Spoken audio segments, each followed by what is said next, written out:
Hey, good morning. I got a scripture I want to share with you today and a couple of thoughts on it.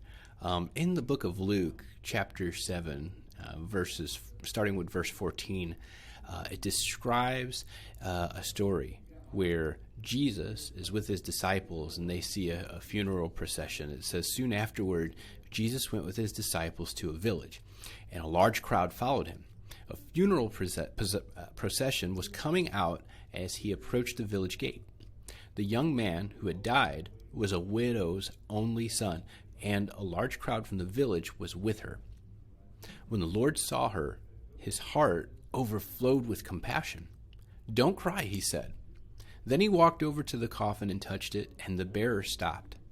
"Young man," he said, "I tell you, get up." The dead boy sat up and began to talk, and Jesus gave him back to his mother. When I read this scripture, it tells me a couple of things. There are things in my life that I thought were dead, but Jesus still had purpose for them. And just know this today, there might be some things in your life that might seem like it is just stopped in its tracks. It has hit a wall. And there are times that God closes doors, but there are other times that God puts things in our heart, and he wants us to keep pressing on.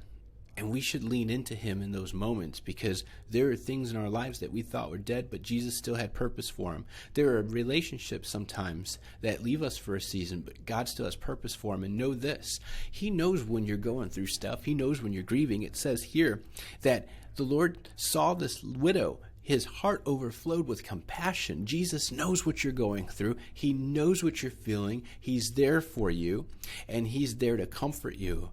And he's there to tell you, get up, you got this. There's still more life left for you.